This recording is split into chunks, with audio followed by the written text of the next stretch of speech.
వచ్చారు గుడివాడించి. ఎందుకమ్మా ఈ ఎండలో ఎంత దూరం వచ్చారు? ఎందుకు? జగనన్న కోసం. మా అన్నయ్య జగనన్నయ్య గుడివాడ నియోజకవర్గానికి ఎలా చేశారు? అభివృద్ధి ఏం చేశారు? బాగానే చేశాడు జగనన్నయ్య.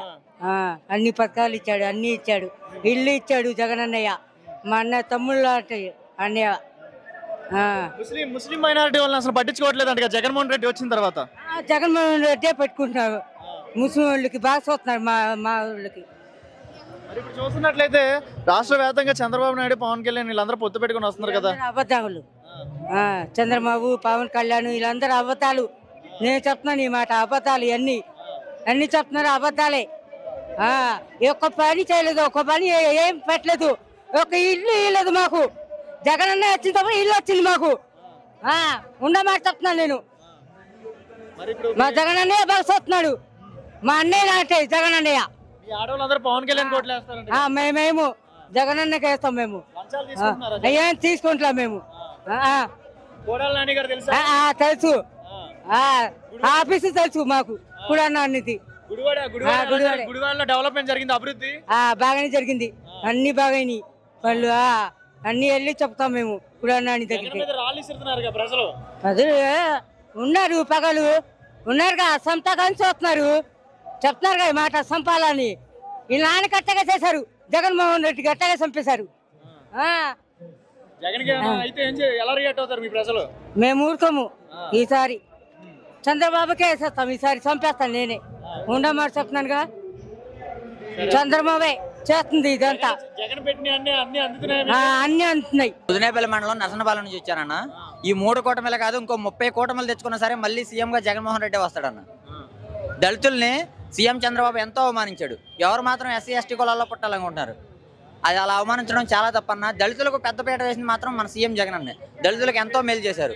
మళ్ళీ వచ్చే 2024లో కూడా సీఎం జగన్ గా మేము సీఎం జగన్ గారినే గెలిపించుకుంటాం. చంద్రబాబు నాయుడు, పవన్ కళ్యాణ్ పొత్తు పెట్టుకుని వస్తున్నారు కదా, జగన్ ఓడిస్తానంటున్నారు. ఈ పొత్తులు పెట్టుకోవడం తప్పించి సింగిల్ గా ఎవరో రాలేదన్న. పందులే గుంపులుగా వస్తాయి, సింహం సింగిల్ గానే వస్తాను. ఎప్పటికైనా సీఎం జగనే గెలుస్తాడు.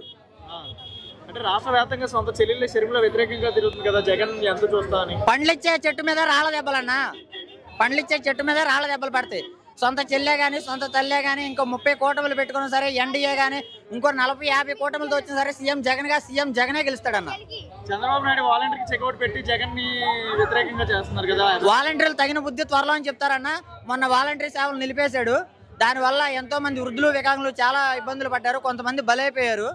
సచివాలయం దగ్గరికి వెళ్ళి పింఛన్ తీసుకోవాలని చెప్పి నడిచి వెళ్ళలేక చాలా ఇబ్బందులు పడ్డారు ఈ ఒక్క నెలలోనే ఇలా చేస్తే చంద్రబాబు సీఎం అయిన తర్వాత దళితులను కానీ, ఇంకా వృద్ధులను కానీ, వికలాంగులు కానీ, పేదబడుగు బలైన వర్గాలని ఎన్ని ఇబ్బందులకు గురి చేస్తాడని ఒకసారి జనాలందరూ ఆలోచించాలి. మంచి ఎవరి వలన జరుగుతుందో, ఎక్కడ జరుగుతుందో తెలుసుకుని మనం 2024లో మంచి అభివృద్ధి చేసే నాయకుడిని ఎంచుకోవాలన్న. మనం చంద్రబాబు నాయుడు టిప్పర్ లారీ వాళ్ళకి ఎమ్మెల్యేగా టికెట్లు ఇస్తున్నాడు, లేబర్ వాళ్ళకి, ఎస్సీ క్యాస్ట్ వాళ్ళకి, ఏలుముద్రల వాళ్ళకి టికెట్ ఇస్తున్నారు అంటున్నాడు చంద్రబాబు. వైఎస్ఆర్ కాంగ్రెస్ పార్టీ అంటేనే లేబర్ పార్టీ అన్న. దళితుల్ని ఎప్పుడూ కూడా పేద బడుగు బలహీన వర్గాలని మంచి అభివృద్ధిలోకి తీసుకురావడమే సీఎం జగన్ లక్ష్యం అన్న.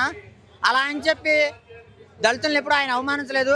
సీఎం చంద్రబాబు మాత్రం ఒక టిప్పర్ డ్రైవర్కి టికెట్ ఇచ్చాడని చెప్పి టిప్పర్ డ్రైవర్కి ఇచ్చాడు. ఒకసారి వెనక్కి తిరిగి చూసుకుంటే సీఎం చంద్రబాబు నాయకత్వంలో వాళ్ళ సామాజిక వర్గానికి చెందిన వ్యక్తులకే టికెట్లు ఇచ్చిన దాఖలాలు చాలా ఉన్నాయి. రాజ్యసభలో కానీ, శాసన మండలిలో కానీ, శాసనసభలో కానీ, పార్లమెంటులో కానీ ఎక్కడ చూసుకున్నా చంద్రబాబు నాయుడు సామాజిక వర్గానికి చెందిన వాళ్ళే ఉన్నారని. ఎక్కడా కూడా పేద బడుగు బలహీన వర్గాలు కానీ, బీసీలు, మైనార్టీలు ఎక్కడా కూడా లేరన్నా, ఉండబోరన్న అతని ప్రభుత్వంలో, అతని హయాంలో. అదే జగన్ గారి ప్రభుత్వంలో బీసీలకు కానీ, మైనార్టీలకు కానీ, పేదలకు కానీ, ఓసీలకు కానీ ఎంతో మందికి న్యాయం చేశాడన్న సీఎం జగన్మోహన్ రెడ్డి గారు. సీఎం జగన్ గారిని మేము మళ్ళీ అవలేలుగా అదే కుర్చీపై మేము గెలిపించడానికి సిద్ధంగా ఉన్నామన్న. జగన్ కోసం మేము సైతం జగనే మా నమ్మకం. 175 వచ్చేలా మేము కృషి చేస్తామన్న. ఏంటి వైఎస్ఆర్సీపీ గవర్నమెంట్ వచ్చాక గుడివాడ నియోజకవర్గంలో అసలు ఏం జరిగింది? గుడివాడ నియోజకవర్గం కాదు మాది, ఆంధ్ర మొత్తం మీద స్కూళ్ళు బాగుపడ్డాయి. ఒక స్కూల్కి నేను Kasturba school parents committee chairman చేశాను. 55 లక్షలు శాంక్షన్ చేశారు 2 క్లాస్ రూములకి. అదే 55 లక్షలు పెడితే సిమెంట్ రోడ్లు 100 అడుగుల రోడ్లు 5 వస్తాయి. పిల్లల చదువులకి మా ఊర్లో డయాలసిస్ పేషెంట్లు ఎక్కువగా ఉన్నారు. ఫస్ట్లో డయాలసిస్ పేషెంట్లు 3 గంటల సేపు విజయవాడ వెళ్ళాలి, 5 గంటలు డయాలసిస్ చేయించుకోవాలి, మళ్ళీ 3 గంటల్లో ప్రయాణం చేసి రావాలి. రోజుకి వాళ్ళు వెళ్ళి రావడానికి 1000 రూపాయలు ఖర్చు అయ్యేది. చనిపోతే 10,000 ఇచ్చేవాడు చంద్రబాబు నాయుడు. డయాలసిస్ పేషెంట్ చనిపోతే 10,000 ఇస్తారు, చంద్రన్న బీమా రాదు. కానీ ఇప్పుడు బ్రతికుండగానే 10,000 ఇచ్చి వాళ్ళని ఇంకా 10 సంవత్సరాలు బతికేటట్టు చేస్తాడు జగన్మోహన్ రెడ్డి. పెన్షన్ 10,000 రూపాయలు నెల అయితే వాళ్ళ చేతికి వచ్చేస్తారు. డయాలసిస్ చేయించుకోవడానికి వెళ్ళడానికి వాళ్ళకు ఒక అంబులెన్స్ పెట్టారు. వాళ్ళ ఇంట్లో వాళ్ళు ఎవరు వెళ్ళకుండా ఏఎన్ఎంలు తీసుకెళ్ళి వాళ్ళని డయాలసిస్ చేపించి ఇంటి దగ్గర తీసుకొచ్చి క్షేమంగా విడిచిపెట్టేస్తున్నారు. ఇది డెవలప్మెంట్. స్కూల్లో పిల్లలకి మా అమ్మాయి 10th క్లాస్ చదువుతుంది, అదే ప్రైవేట్ స్కూల్లో చేస్తే జాయిన్ చేస్తే 60-70 వేలు అయ్యేది. 60-70 వేల రూపాయలు పెట్టి చదివించుకోలేని స్తోమత నాది. కార్పొరేట్ స్కూల్ కంటే గవర్నమెంట్ స్కూల్లో చదువు ఇంగ్లీష్ మీడియం కానీ మిగతా మొత్తం నాణ్యమైన చదువు, నాణ్యమైన బట్టలు, తిండి విషయం కాడ నుంచి బూట్ల కాడ నుంచి అన్ని నాణ్యమైనది ఇచ్చి పిల్లల్ని ఇంకా చదువుకునే విధంగా ప్రోత్సహించాడు జగన్మోహన్ రెడ్డి. ఇది అభివృద్ధి. చంద్రబాబు నాయుడు ఒక్క మాట చంద్రబాబు నాయుడు విషయం ఒక్కటే మాట చెబుతున్నా. ఆయన పథకాలు పెట్టాడు, ఒక్క రోజులో అయిపోయింది. ఆల్ ఫ్రీ అంటాడు, కింద షరతులు వర్తిస్తాయని ఉంటుంది.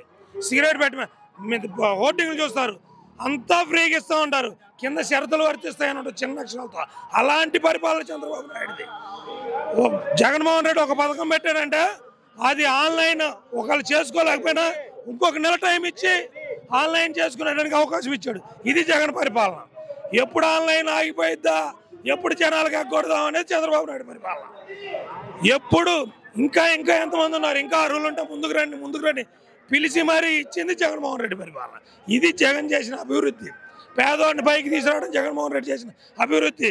చదువు విషయంలో పిల్లల్ని బడికి వెళ్ళను అలిగిన పిల్లలు కానీ ముందు బడికి వెళ్తాను అని చేసింది జగన్మోహన్ రెడ్డి అభివృద్ధి.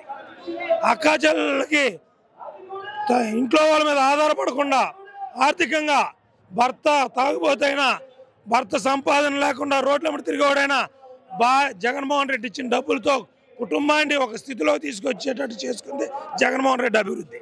ఇదంతా అభివృద్ధి అంటే ఒక రోడ్డు వేయటం కాదు. మరి 5 సంవత్సరాల ముందు రోడ్డు వేస్తుంటే కొట్టుకుపోయిందా? సునామీ వచ్చిందా? ఆంధ్ర మొత్తం సునామీ వచ్చిందా? రోడ్లు ఎందుకు వేయలేదు? అభివృద్ధి అంటే ముందు నీ ఇంట్లో పిల్లలు చదివించుకొని నీ పిల్లలు ముట్టి మీద కుట్టేయటం అభివృద్ధి. పిల్లల ముట్టి మీద కుట్టలేదు, అద్దాల బిల్డింగ్ కట్టుకుంటే ఏంటి ప్రయోజనం? పిల్లలు తిండికి తింటానికి లేదు, బయట మాత్రం డాబుకుంటే ఏంటి ప్రయోజనం? జగన్మోహన్ రెడ్డి రాష్ట్రాన్ని సొంత ఇల్లులాగా చూశాడు. ఇది అభివృద్ధి.